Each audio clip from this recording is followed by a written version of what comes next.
Hello dear viewers, you're watching RTD's English News Edition. Here are our major stories.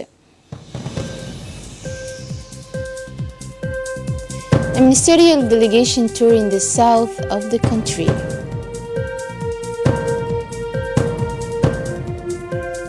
On the international news, Ecuador defies Maduro and declares the entry of humanitarian aid on 23 February.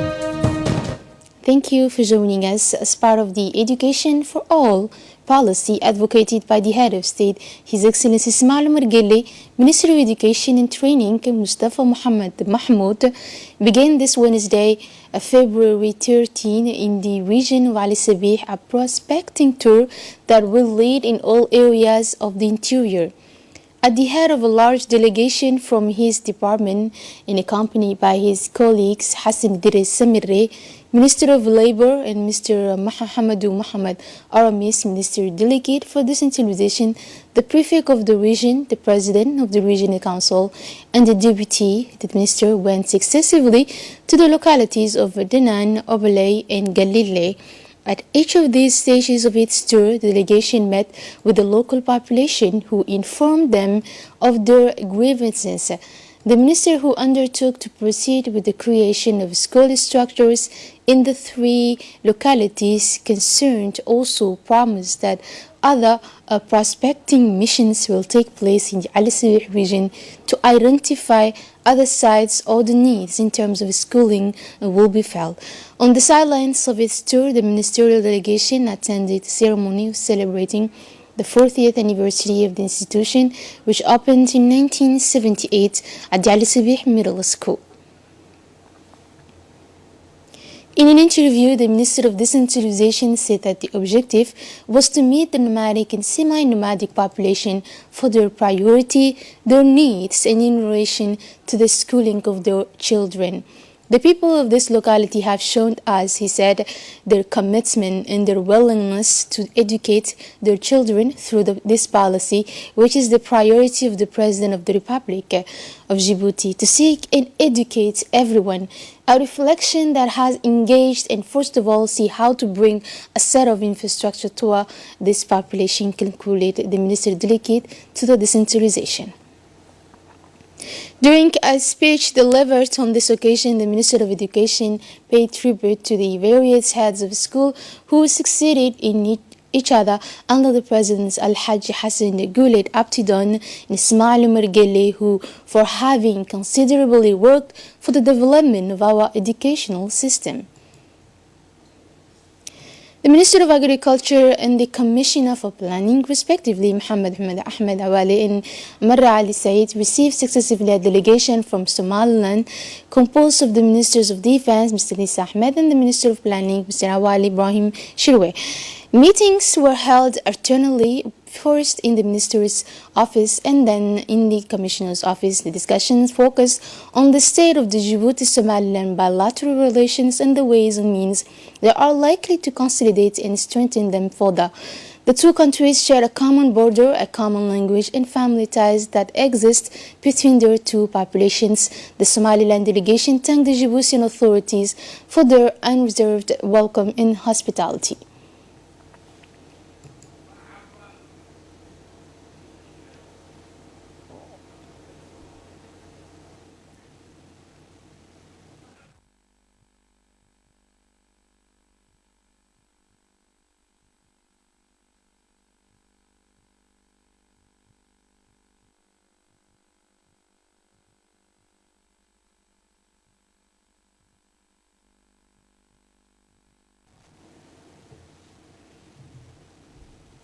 The Ministry of Trade, in close collaboration with the European Union, has organized a training workshop on trade facilitation within the framework of the WTO held today at the People's Palace.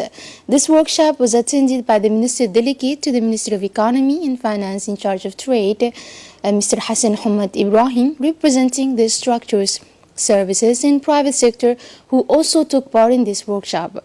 The overall objective of this training was to improve their knowledge of the TFA and equip them with the necessary tools of the implementation of the WTO Trade Facilitation Agreement on the one hand, and better disseminate the TFA for national ownership in order to identify its implication and corrective measures.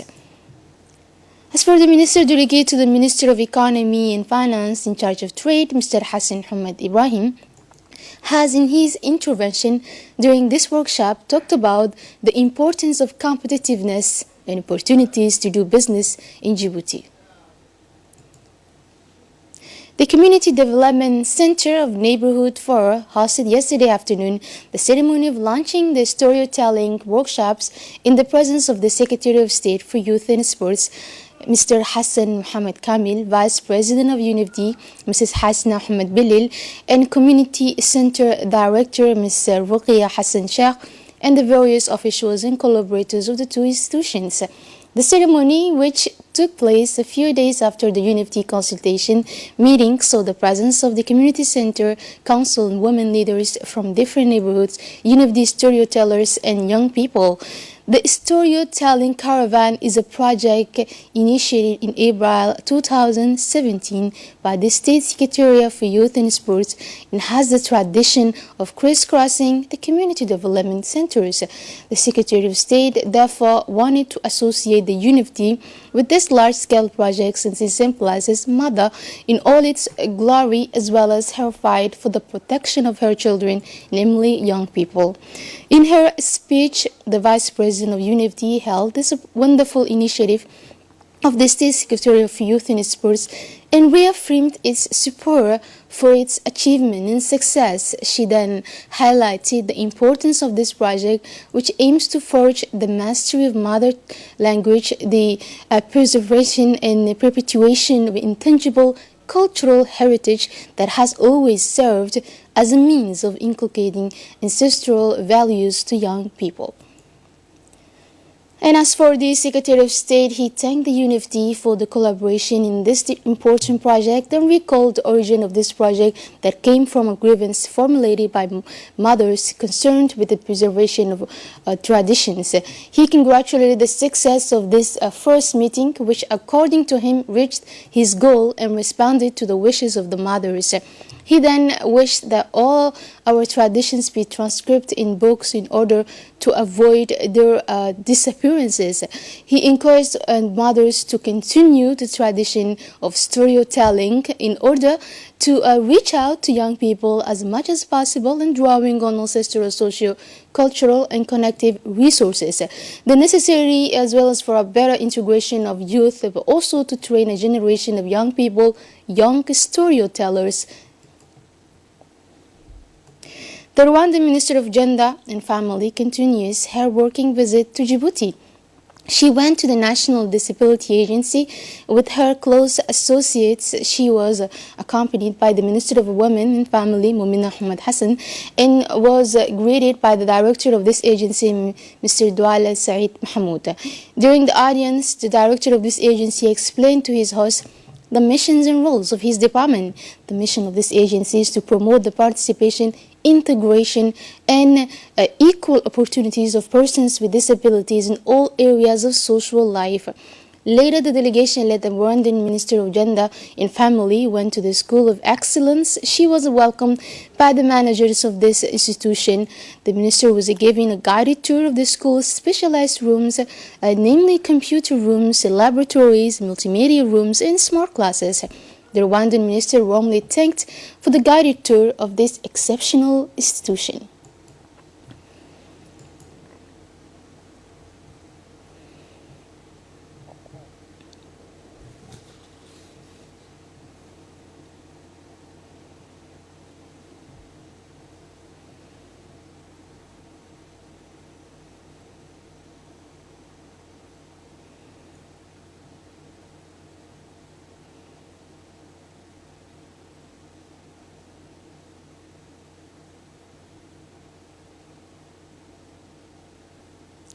The students of the University of Djibouti Electrical and Geothermal sector visited this morning the Office of Djibouti Geothermal Energy Development ODEC.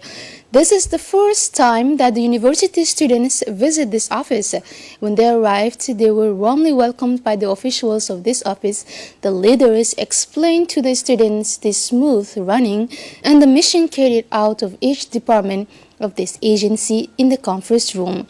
Thus, in turn, the staff explained the operation of this service and the role of each department. So after this long debate between the staff and the students, they visited the different rooms of ODEC. The students were satisfied with the guided visit by the Director of Studies of the university. In an interview he gave us, the Chief of Engineering Department, Mr. Farah Omar, recalled the visit made by these students of the university. And at the end of the visit, one of the students expressed its satisfaction and thanked those responsible for ODEC and the University of Djibouti. Let's hear it from him. To visit their department in order to present to all the department the personal job. So we really benefit today, and they welcome us really very good way. And to benefit to this opportunity, I would like to thank the president of the university, the dean, the director, and all the teachers who all accompanied us in here and allowed us to come to visit and to see in reality way what we are going to do in theory for the school. I would like to say thank you all of you. Moving on with the national news, the Ministry of Health started at the level of Pediatric and Cardiology Department of Peltier General Hospital with the support of a mission of cardiac surgery sponsorship association specialized in cardiac surgery from France, consultations for children with heart defects. This medical mission has supported and consulted over 250 children aged 0 to 15 years old and has selected since the beginning of the mission more than 20. These consultations will continue until February 15, 2019, and for this purpose, parents of children suffering from heart malformation are asked to come massively to Peltier General Hospital in the Pediatrics and Cardiology departments to carry out this consultation to build medical records. The Director General of Peltier Hospital has, in an interview, explained the objective of this medical mission. He said it is to screen and select all children suffering from malformation of the heart and who need a surgical operation. A ceremony of delivering and handing over patches of food composed of first food necessities as well as blankets and clothes for young people, for young children was organized in benefit of rural vulnerable community of Gablaqal locality. This is within the framework of the parliamentary actions that advocate the strengthening of the relations. In fact, this mission was led by the Honorable Member of Parliament, Aisha Mohammed Abdallah, member of the RTD region and the sub-prefect of the Karta, Mr. Ali Humat, with the participation of notables and chief of the locality on this occasion, the Honorable Deputy Aisha Mohammed expressed her heartfelt in gratitude to the Prime Minister and the State Secretary for National Solidarity for their tireless and permanent efforts in favor of the most disadvantaged people facing climate hazards. In this search, notice that we have Barwaqo Mahdi Abdullahi, 11 years old, has been missing since 9 February at 7 morning from her home in Ali Sabiha. The last time she came out from her home, she was wearing a blue abaya and a veil. This is she's short-haired and fair-skinned. She wore a black white handbag. Please contact the following numbers: 21 35 27 61 77 02 32 45 77 13 82 59. I repeat: 21 35 27 61 77 02 32 45 and 77 13 82 59. Moving on to the international news, Juan Guaido, recognized as the interim president of Venezuela by 50 countries as they defied the head of state Nicolas Maduro announcing in front of a crowd of demonstrators that U.S. aid will enter the country on February 23.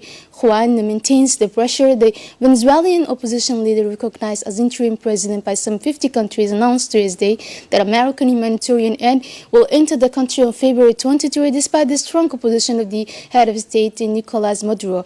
From a stage in the east of the Caracas, he asked some 250,000 registered volunteers to assist with delivery of emergency aid to be ready. Well, that's it for this news. Thank you for joining us on RTD and have a good night.